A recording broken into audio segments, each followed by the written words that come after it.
heaven. In Christianity, heaven is the eternal home of the soul after death, a place of perfect peace, joy, and union with God. It's described as a realm where there's no pain, sorrow, or suffering, and where believers live forever in the presence of the divine. The Bible paints heaven as filled with light, music, and angelic beings, with streets of gold and gates made of pearl. But more than the visuals, heaven represents total harmony, where sin and death no longer exist. Entry depends on faith in Jesus Christ and a life aligned with God's will. There's also a sense of judgment before entry, where souls are either welcomed into heaven or separated from God. While many traditions interpret heaven literally, others see it as a spiritual state of perfect love and understanding. In the end, the Christian heaven is not just a reward, but the ultimate reunion with God, loved ones, and the divine order of the universe. Jannah. In Islam, Jannah is paradise, the final destination of those who lived with faith and righteousness. It's described in the Quran as a vast, beautiful garden with rivers flowing beneath it, filled with shade, fruits, and eternal comfort. Jannah has multiple levels, each reserved for believers according to their deeds. The highest level, called Al-Firdaus, is closest to God.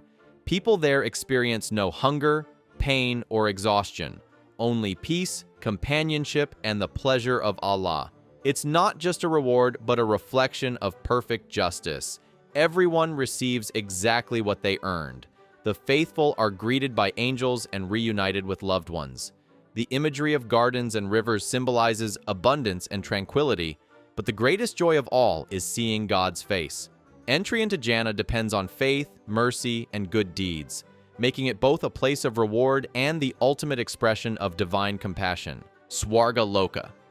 In Hindu belief, Swarga Loka is the heavenly realm where virtuous souls enjoy the rewards of good karma before being reborn. It's ruled by Indra, king of the gods, and imagined as a shining world high above the clouds, filled with music, divine nymphs, and endless celebration. Unlike the Christian or Islamic heavens, Swarga isn't eternal. It's a stop along the soul's journey through samsara, the cycle of birth and death. The pleasures there are vast but temporary, fading as the balance of one's karma changes. Still, it's considered an extraordinary reward for those who lived truthfully and performed good deeds. Swarga reflects the Hindu view of life as cyclical. No heaven or hell is forever. What matters most is the soul's progress toward moksha, liberation from the cycle entirely. So, Swarga Loka is not the final goal, but a beautiful pause on the road to ultimate freedom. Sukhavati. In Buddhism, Sukhavati, known as the Pure Land, is a peaceful realm created by the Buddha Amitabha for those who follow his path with sincere faith. It's not a reward in the traditional sense, but a place designed to help beings achieve enlightenment more easily. Sukhavati is described as a world without suffering, where the ground shines with jewels, the air is filled with music, and every wish for learning and wisdom is fulfilled instantly. There, beings are reborn in lotus flowers instead of through pain or desire, symbolizing purity of mind. What makes Sukhavati unique is that it's not about pleasure or material reward. It's about escaping confusion and illusion. Souls in this realm continue to learn until they reach full enlightenment and transcend the cycle of rebirth. It's heaven, but with purpose, a perfect classroom for awakening, free from the distractions and pain of ordinary life. Fields of Iaru. In ancient Egyptian belief, the Fields of Iaru, also called the Field of Reeds, was the paradise awaiting souls judged worthy by Osiris. It was imagined as a mirror of Egypt itself, only perfect. Fertile land, endless harvests, and calm waters under an eternal sun. To reach it, the soul had to pass the weighing of the heart ceremony, where its heart was balanced against the feather of truth. If it was lighter, the person entered Iaru. If heavier, they were devoured by the monster Amit. In this paradise, the dead farmed and fished in peace, joined by family and servants, living much like before, but without suffering or danger. It reflected the Egyptian view that eternal life wasn't a radical change, but a perfected continuation of the one they already knew. The Fields of Iaru weren't about rest. They were about balance, order, and harmony with the gods forever. Valhalla.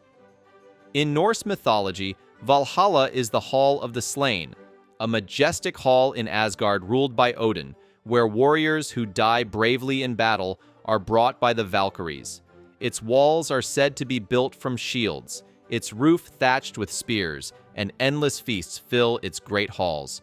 Each day, these warriors fight fierce battles for sport, dying and reviving again by nightfall to feast on meat and drink mead served by maidens.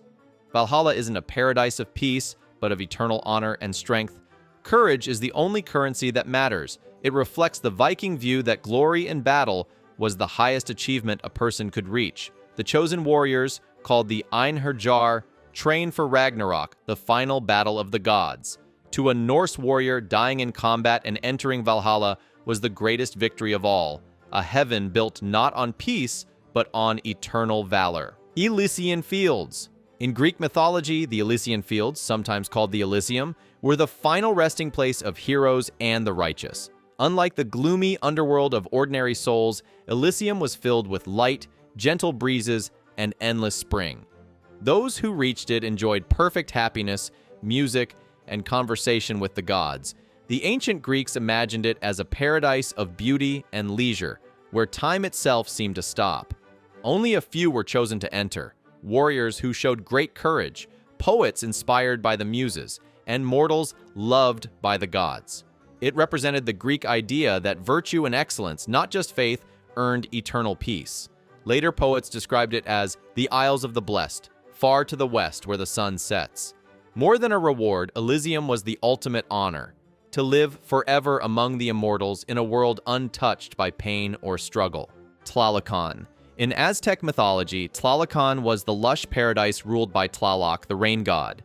It wasn't open to everyone; only those who died by causes connected to water, like drowning or lightning, could enter. Unlike other afterlives filled with judgment or struggle, Tlalocan was a place of joy and abundance.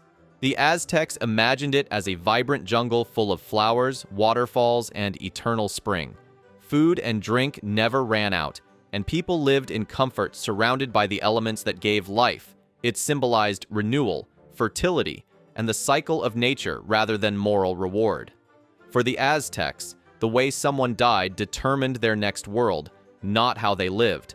That made Tlalocan one of several heavens, but the most beautiful of all, a realm of color and water, where life never withers and every breath feels like rain. Chinvat Bridge. In Zoroastrianism, the Chinvat Bridge is the crossing point between the world of the living and the afterlife. Every soul must pass over it after death, and its width changes depending on one's deeds. For the righteous, the bridge widens and leads safely to the House of Song, a paradise of light and truth where souls live in harmony with Ahura Mazda, the supreme god. For the wicked, the bridge narrows to a blade's edge, and they fall into the abyss of darkness below. The journey across Chinvat is guided by 3 spirits, one representing good thoughts, one good words, and one good deeds. These determine how easily the soul can cross. The House of Song is described as filled with eternal brightness, music, and joy, the reward for living a pure and honest life. It's a vision of heaven built entirely on moral balance and personal integrity. Realm of Immortality. In Taoist belief, the realm of immortality is not a single paradise, but a collection of heavenly realms where those who master balance and harmony ascend after death. Instead of focusing on moral judgment, Taoism teaches that immortality comes from living in perfect alignment with the Tao, the natural order of the universe. The immortals, known as Xian, dwell in sacred mountains, floating islands, or celestial palaces ruled by the Jade Emperor. Life there is serene and effortless, with no sickness, aging, or desire. Nature itself is eternal, flowing rivers of light, radiant clouds, and music from the wind. To reach this state, a person must purify body and spirit through meditation, virtue, and inner peace. The realm of immortality isn't about reward or punishment, it's about harmony. It represents the ultimate goal of Taoist practice, to become one with the endless rhythm of the cosmos. Planes of light. In modern New Age spirituality, the planes of light are levels of existence that souls ascend through after death. Each plane represents a higher frequency of consciousness, where thought becomes creation and energy replaces form. The lowest planes are close to the physical world, while the higher ones are pure light and awareness. Souls progress upward by learning, releasing attachment, and expanding love and understanding. There's no judgment or punishment, only evolution.